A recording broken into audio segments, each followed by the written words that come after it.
Hello, host Eric here, host of Talking with Famous People.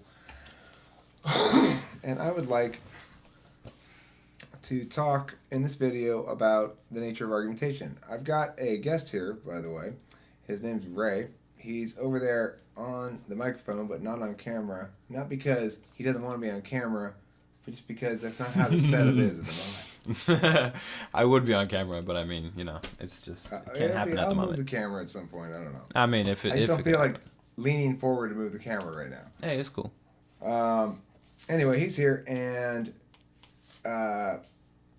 Barry's here in the room chatting, and the topic is a video I made earlier, basically, with Taylor. So Taylor and I argued INTP versus ENTP. I've argued the INTP side, the general topic being it's better to be an INTP than an ENTP. Okay, it's kind of a silly topic. It wasn't designed exactly to be a question that one can actually answer meaningfully, so much as a demonstration of both debate and how cognitive function analysis plays out as argumentation, I guess. I didn't really think it through, obviously, before we started it. It just like I said an idea. Let's do INTP versus ENTP. I initially actually said let's do INFJ versus ENTP, but Taylor's like, no, I want to do INTP. So we did INTP. Actually, he just said he didn't want to do INFJ, so I said let's do INTP then, and he said fine. So anyway, INTP and ENTP battle. How did this argument go down? Well, this really drove home for me the difference between street argumentation and debate, so to speak. Street argumentation. Like, okay, well, he's fine, he's good in the boxing ring, but don't get into a street argument with him, because somehow street arguments will play differently. Anyway, I'm getting sidetracked. This video is starting off very badly, but I'm determined to salvage it. I don't think it's that bad. I think you just have a lot of ideas, and you just. And that's the next topic. I forgot. After I do this video, I should have done this one first. After this video, I think he's an ENTP. I don't even know what I am, but and we'll see. I want to type it. You have typed me before. I know, but I haven't determined you were an ENTP. Exactly. So. And I want other people to. I didn't really try to get to know you or anything. No, you did not. So anyway, all right, here we go. That's my bad though. I clammed up. Let's see what Barry says. Should I start this video over? Is that what he's saying? I think I should start this video over. It's so messy at the beginning. Let me just do the debate video straight off the bat.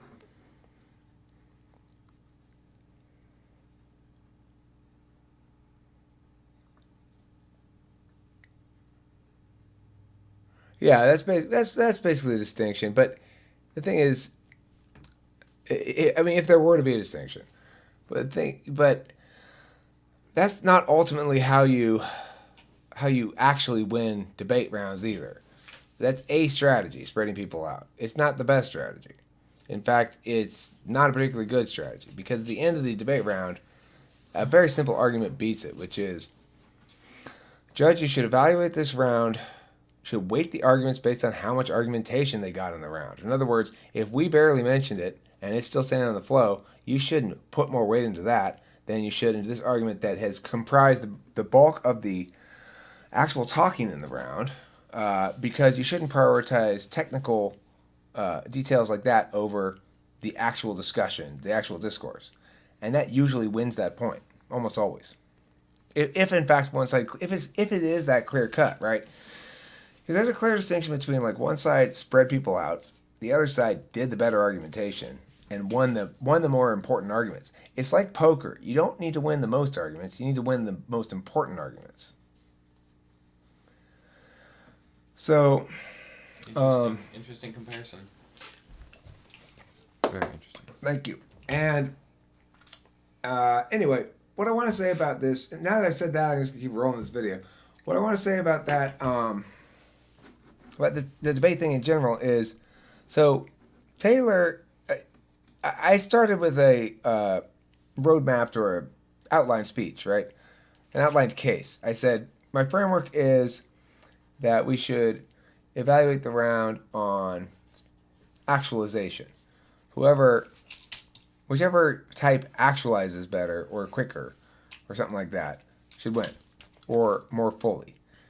And then I said my first contention was that the INTP was more likely to do so because ENTP had FI in seventh. That makes it almost impossible for him to wholly actualize. Then I pointed out SI in fourth makes the ENTP further distant from himself. And it is, after all, self-actualization we're talking about. And then the third thing being that because FE for the INTP is in the fourth slot doesn't necessarily mean they're worse at it. In fact, they're better because they take fewer risks. So that was basically my case. His case, which I wonder if I still have the paper, probably around here somewhere. But anyway, his case, the gist of it was ENTPs are more socially capable. They're going to have a lot more opportunities to make deep connections because they more successful at being the social butterfly kind of a thing, right? So he additionally would say, he said like that INTPs are always trying to fix people, and that's going to be very frustrating for them because most people can't be fixed. Most people can't understand their TI well enough to follow, to see the model of themselves that the INTP presents to them. And so that was basically the cases. And he may have said something else in his case too. But because it wasn't numbered, it's really hard to distinguish between exactly where one point ends and the other point begins in a certain way. So in the crossfire, we asked back and forth about basically definitions of connectedness and also behaviors. As those argument lines broke down, he was arguing that the INTP wasn't going to get enough socialization. I responded by saying that the INTP was going to get as much socialization as he needed, just under many fewer people. That those fewer people and those fewer relationships would be deeper and more satisfying than the many relationships with the INTP. He said, in response to that in fact you can get a very deep connection very quickly. Have you ever made a best friend for a night when you're out drinking? Was his question, and I said, okay, well, but there's a difference between a deep, lasting connection that provides a security to one's sense of identity over a night's drinking, that sort of thing. Though that's where the bulk of the argumentation was done. In the final speech, I returned to my contention framings, which were understanding why the INTP has it better through the cognitive functions. So I say, remember, Judge, the reason why I'm claiming my benefits is introverted feeling and it's introverted sensing and then extroverted feeling. So when I'm claiming my benefits at the end then, and I'm saying I've won these chains, this chain, this chain, there was this whole thing that also happened about age. Like Taylor said, well, INTPs have a more frustrating childhood. I'd say that's probably a clear misstep in that round, right? Because it infers claiming the rest of the ground. So you go, well, okay, well, fine. He said ENTPs have the more frustrating childhood. I said, okay, well, fine. They have the better rest of their life. And so then Taylor additionally got me to cut off the other end of the age range, which was 85 to 100. So I ended up saying, okay, well, ENTP may have super old age and childhood, but INTP has everything in between, and that matters more on balance, and so we should go with INTP. And he didn't provide an alternative framework to my SI-FI FE framework. So basically, what I should have said but didn't say was that he failed to explain why, in relation to the cognitive function model, INTP is less actualizable than ENTP or something like that. He didn't link it to the fact that it's a type based on cognitive functions. That's what I should have said. But anyway, at the end of the round, I said, "Well, okay, I won the round." I tried to dance and be very cautious with him, and basically he called me on that and was like, you better not be coddling me." And I'm like, "Okay, my bad. It's like it's a habit. We got FE in the mix, and we want to coddle a little bit." So the point of this whole story is, Taylor is a negator by nature, and that's what happened in that round.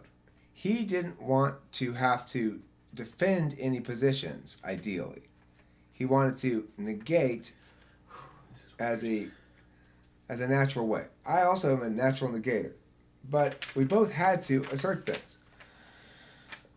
At the end of the day, Taylor's instincts are spot on. He wants to defend the smallest ground he has to defend, and he doesn't want to make any statements that he'd have to retract later, or that would commit him to ground he doesn't want to defend later. All very wise points. And that brings it to the difference between a structured debate and a street argument. The difference between a structured debate and a street argument is very simple. It's time. With a limited amount of time, you can't make the full argument all the way from beginning to end, right? You can't make it that much. It has too much talking to do. If you're going to do a discursive dialectical kind of a thing, and you want to really explore the issue for the purpose of understanding it better, then you're not doing any kind of arguing, really. You're both going like, well, what do you think about this? No, should we get rid of that part? It's kind of like that kind of process.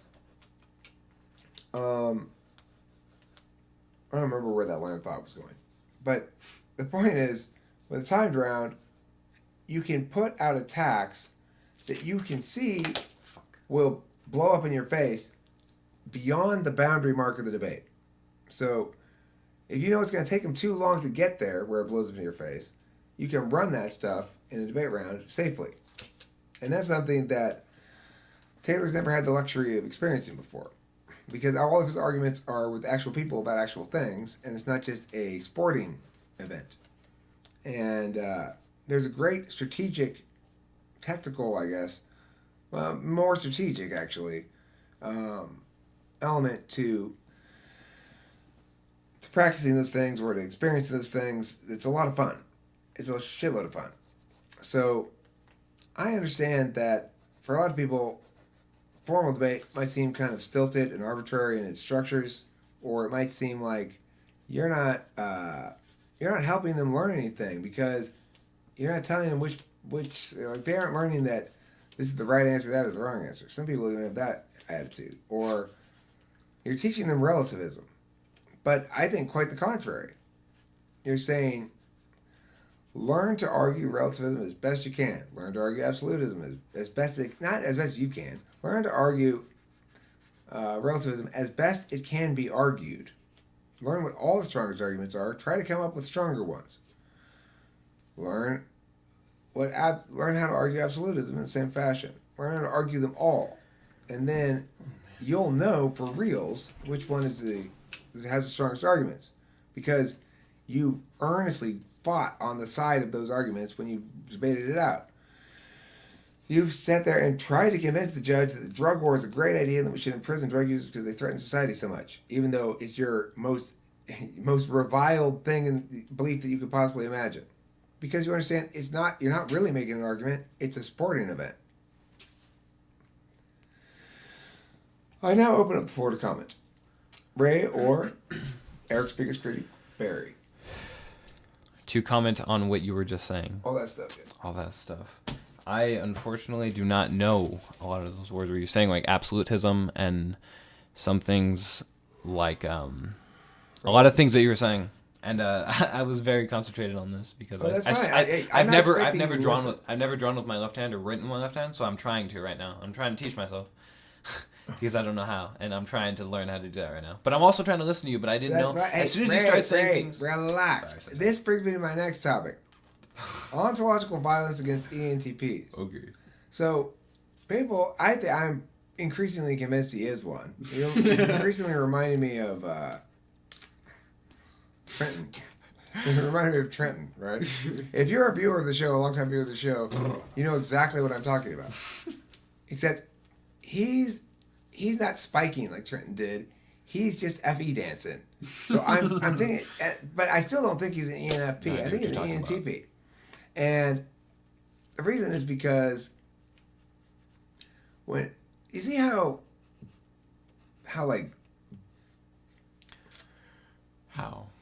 we have been smacked so many times for being ourselves that we are in this constant state of like apologizing for our natures. Oh God, I hate that. And so I hate that it's normal to feel like that. So like he's got an idea and he's starting to tell me about it, blah, blah, blah, blah, and all of a sudden he stops himself and goes, sorry. You know, because why? Because that's what it means to be an ENTP at his age, coming out of a normal ENTP childhood and adolescence. We do not come out of that period of time this like, I don't know, like badass or whatever. As the stories on the internet might tell you. Yes. The stories on the internet misrepresent the ENTP badly, I think, in general, and present us as some sort of carefree, clever, you know, like the elder Weasleys in that movie, right? Harry Potter. That Harry Potter movie. Harry Potter. Right. And That's the mom. Pretty good book. it's not easy like that. It's the social stuff that's hard. Mm-hmm. Oh yeah, definitely. Social stuff is hard, but it's like it's weird when you start to talk a lot. It seems a lot of people start to think like, you know, you do it easily and it's easy, but I think for me, like, being social is pretty hard. It's weird. I feel weird around people, but it depends. There's certain people like, yeah, I feel comfortable around you, and I don't feel comfortable around many people. But I'm very good at like just hiding that I'm not comfortable. If that makes sense. It's the balance that Not gives us hiding, problems. keeping it It's the incognito. balance because we get the put part. That, okay, we have to put some positive socially, right? Yeah, exactly. And we get the get part. Yeah. Like, okay, we want to listen and provide you some feedback too, or something like that. Yeah, exactly. But what we don't get is the dance of put get, as well as some other people, because the thing we're trying to put is bigger than the things that most people try to put. So if he has an idea and he wants to tell it to me, it's not, oh, I bought some of that new perfume the other day. It is great. That's a very small concept that you're trying to be expressed there, right? Yes. It doesn't take long to say it. Yeah.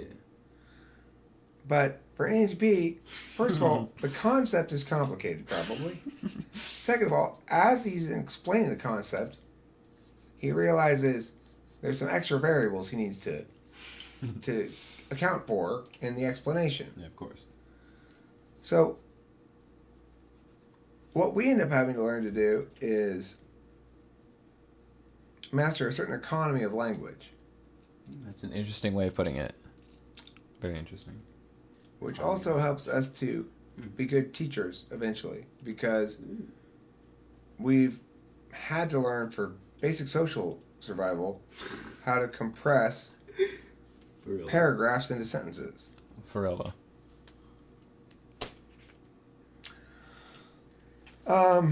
Barry, I think, wrote something. Let me see what it says.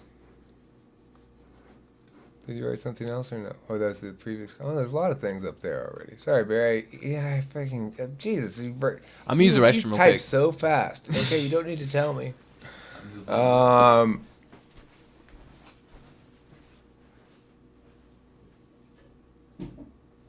Right. Well, I mean, you can pick any number of frameworks. The thing is, and you'll notice how both Taylor and I didn't really care who got the framework chosen.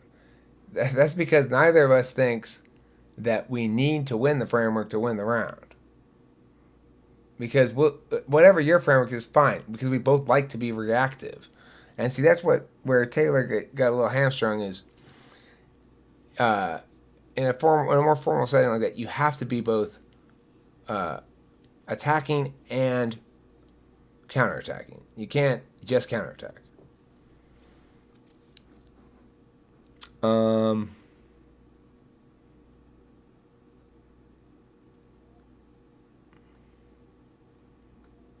Let me write something. Is it morally wrong or righteous to imprison someone for their beliefs? Okay, let's say I believe my penis is a holy thing, and it should be shown to the world. Oh, that thing, right. I remember that. That's a really good question.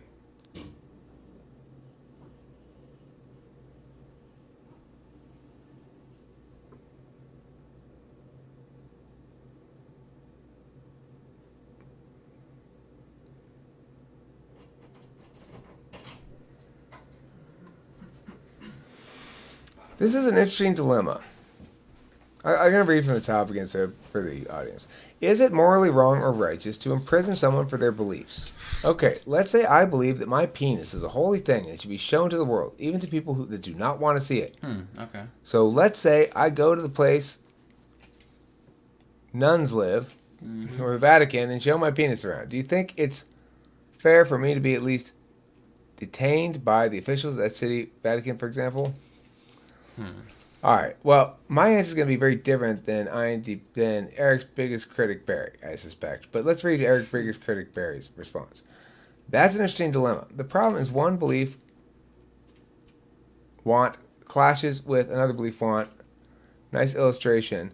You are highlighting a potential issue with the argument given. However, it is my belief that we actually address this issue in the video.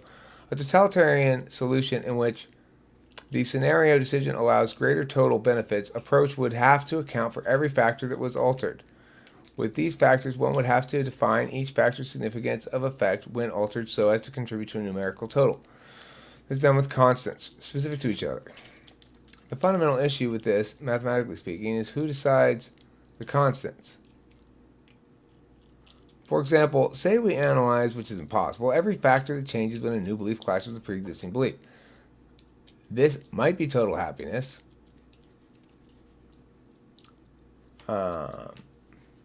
Perspective happiness, local happiness, functional benefits, system dynamics, system optimization.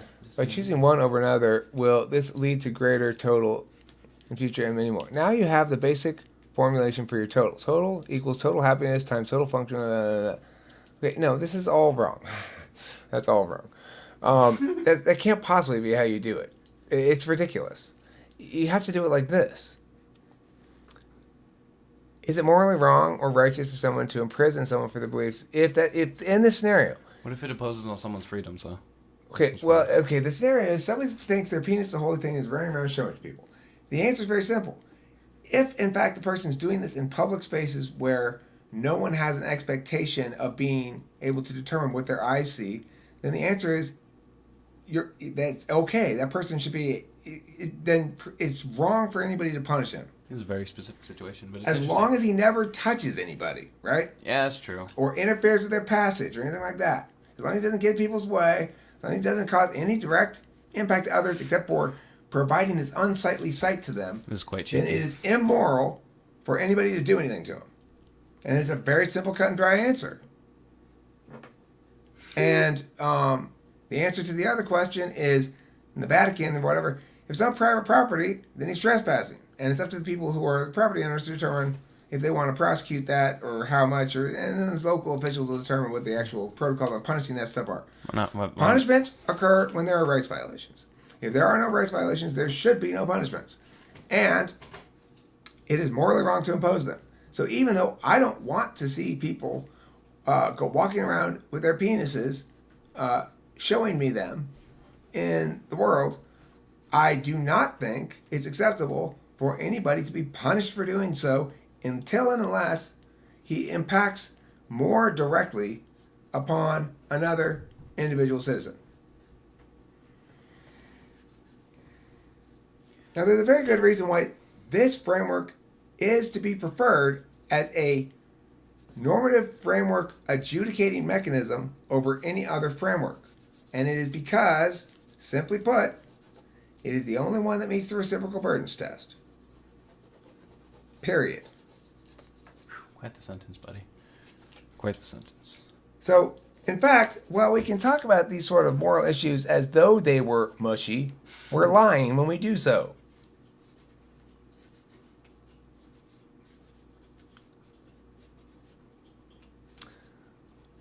All right.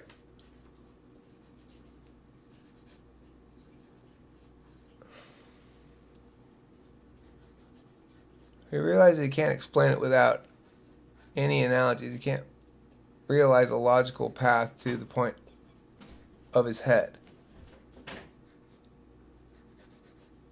No, you're wrong. Because the thing is, if in fact your words mean things, then they're subject to distinction. They have specific meaning. And that which does not mean what a word means cannot be used deductively in any argument, including those words. So, as a matter of fact, when you're talking about something that is to be evaluated, adjudicated, determined, you're saying, we're looking for a means to evaluate an act. Not a bunch of acts, not a policy, prescription, whatever. An act. It's the only way you can meaningfully even talk about it. What you're saying, this thing like we do these, all this, those aren't things you can do to an act. Those are things you can do if you concede that, in fact, mush is a preferable world to live in the first place, which I don't concede, and you shouldn't either. Okay, well, what is your argument then? Why don't you get on the fucking mic and use your voice, for Christ's sakes? Do you have laryngitis? You guys get into it. What the fuck is laryngitis? There's some disease that doesn't make you able to talk. I don't know. You're funny. You're saying a bunch of words. I have no idea what you mean, and it's interesting. It's I'm trying to comprehend. Why is it my bloody fault that you're not talking? How can it be my fault that you're not talking? Okay. Oh, wait. The drug dealer. Fine. I will go back and read whatever you want me to read, but that is non-responsive, right? To what I just said. Why don't you get on the mic and talk? So I don't have to go back and read.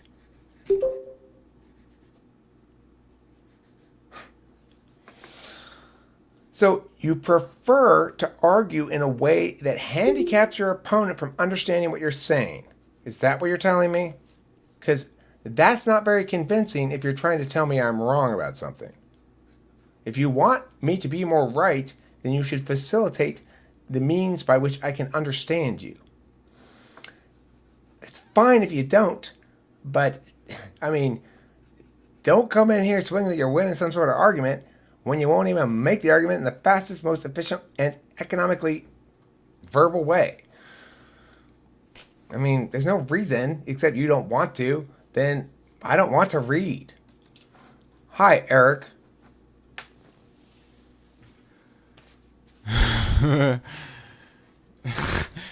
What's wrong with talking? Is he in a room with people? Is his parents asleep or something? Can he not talk or something? Is he uncomfortable? Yeah, I don't want to. If he said, I have a reason. Well, if he doesn't want to, that's fine. I mean, I'm not telling him he should talk, but I'm saying I don't want to continue on this argument that's getting complicated, having this cumbersome thing in my way. I want to just talk to him and figure it out. I can't. It's so much faster. You guys are to interesting. figure out. If I'm going to engage with the idea at all, I don't want to engage in it in the dumb, slow way.